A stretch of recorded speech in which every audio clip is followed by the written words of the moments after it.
يقول لك بعد كده الاهلي هو اللي بيفوزوا اتحاد الكوره.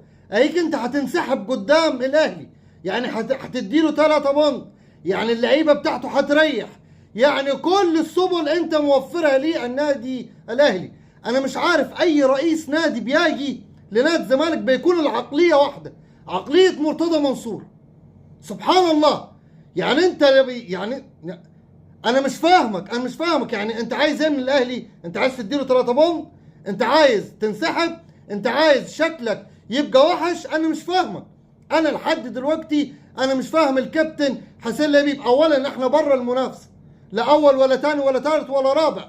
ثانيا احنا في المركز ال 11 او المركز ال 13 تحت. المنافسه بقت ما بين الاهلي وبيراميدز من السنه اللي فاتت. ما خدناش مركز تاني، والسنه دي برضه مش هناخد مركز تاني. سلام عليكم.